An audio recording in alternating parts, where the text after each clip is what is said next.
Members, order of the day number 2. Social Security Pathway to Work Amendment Bill, first reading. Mel? Mr Speaker, I Call Carmel Cipollone.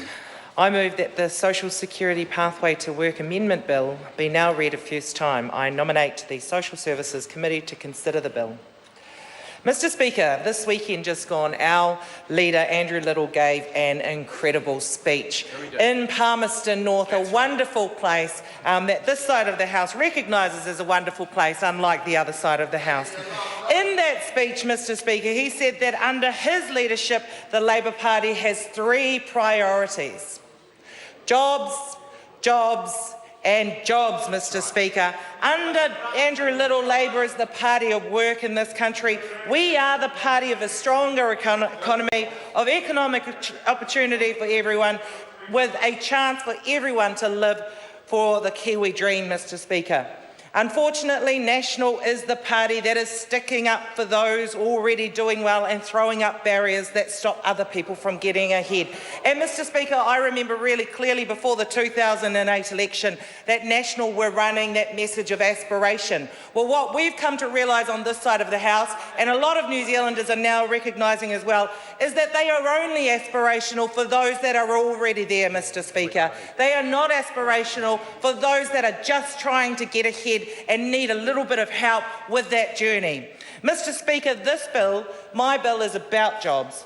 It's about opportunity. It's about smashing the barriers that stop people from finding work and cutting them off from the opportunity to get ahead.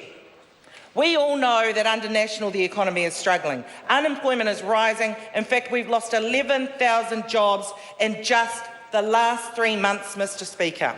We only need to look at their attempts to try and get people off benefit into unemployment, and we can see very clearly that they've been failing abysmally, Mr Speaker.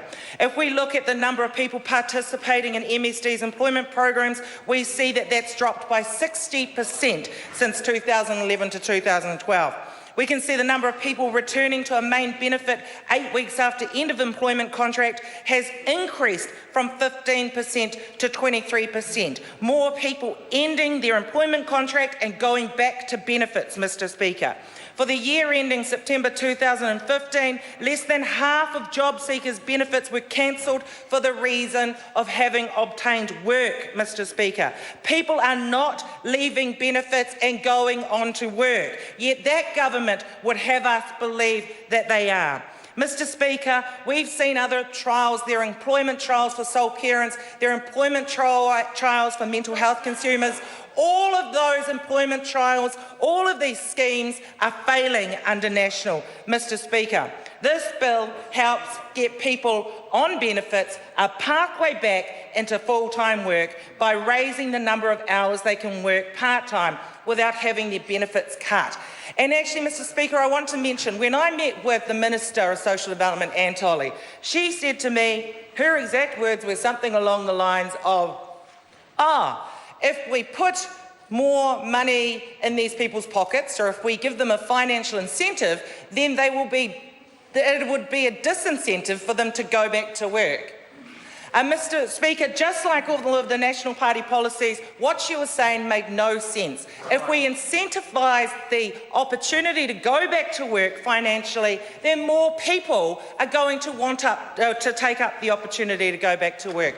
When we look at the abatement rate threshold, it has barely been lifted, and at least the last 17 years, I think since I was on a benefit back in the 90s, Mr Speaker. In fact, for the job seekers beneficiaries, it's still set at $80 before you start getting penalised, and for sole parent beneficiaries, it's still set at $100, and when you start earning $100, then you start being penalised. Mr Speaker, those thresholds are too low. They are not even a full day's work for someone on the minimum wage. Mr Speaker, what this bill does is it raises the threshold so that those people can go out and earn a little bit more money without having their benefit penalised. They can earn up to $150 without having any money deducted from their benefit. What is wrong with that, National Government? Mr Speaker, Right now, this government is actually penalising people who want to find more work. That's right, it's taking money out of the pockets of people trying to get into work. It's backing rules that mean it means it pays better to be on the benefit rather than find work. And it's wrong, Mr. Speaker. We can do better. In fact, in many ways, this bill not only is a new policy, but it also is playing policy catch-up because of the fact that those thresholds have barely been lifted at least over the last 17 years, if not longer, Mr. Speaker. Under this bill, people will have a pathway back into work. They'll have a chance to get work experience, get a stable job. It makes sense to us. It makes sense to most employers. It makes sense to the many benefit advocates, social services that I've been out there talking to. Why would we not encourage people to get out there and, where possible, take up a full day's work? Mr. Speaker, that is a pathway back into work. That's a pathway towards full-time work, and that's what we want to see.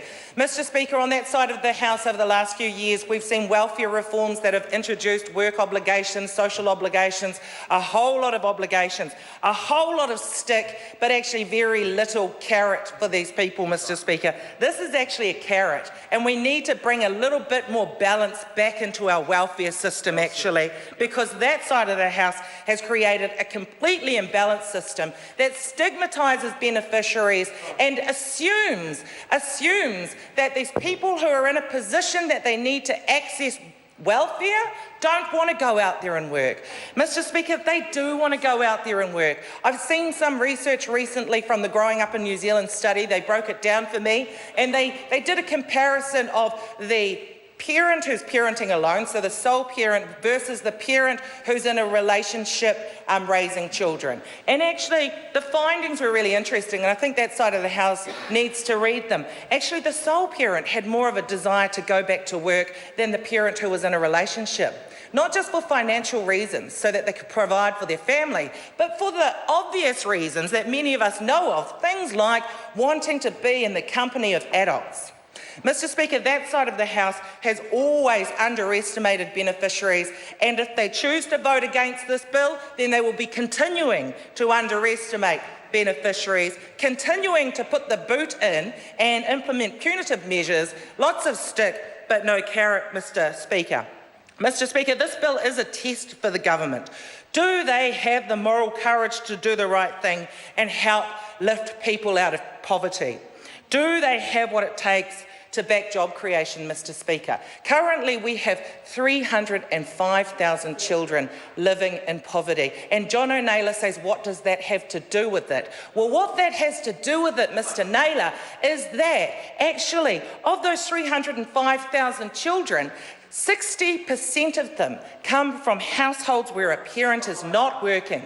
60% of them come from households where the parent is not working. So why would we not support the parents of these children to be able to get back into the workforce? Why would we not say, well, actually, take that first step and we'll make sure that you aren't penalised in the process of doing it? Mr. Speaker, with what we are proposing, those families of the 60% of the 305,000 children, so let's say 181,000 children, those parents could potentially be $50 better off than what they currently are now. Now, actually, that's a lot more than the $25 that was offered or is being offered through the Children in Hardship package that the government has proposed. And actually, that amount of money will go a lot further in lifting some of these children out of poverty than the $25 per family that government has proposed in their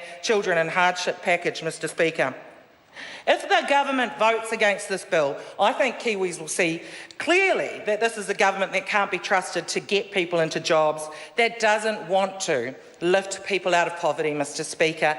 Mr. Speaker, what we've seen recently is a government that doesn't care. We heard from a Finance Minister, Bill English, his response to the worsening figures, the worsening unemployment figures, and saying that the government does not intend to do anything specific to tackle that rising unemployment. Mr. Speaker, they are negligent and not doing enough for this country with respect to creating job opportunities and offering incentives to get into work. Mr. Speaker, I'm not surprised in some ways that National aren't supporting this bill. If recent events are anything to go by, they can't be trusted to back New Zealanders. Lots of different examples that I can use there. Mr. Speaker, Labor has clear and practical plans to help Kiwis get ahead, to restore opportunity and to rebuild the Kiwi dream. I'm hoping that the other political parties in the House will see that and vote for this bill.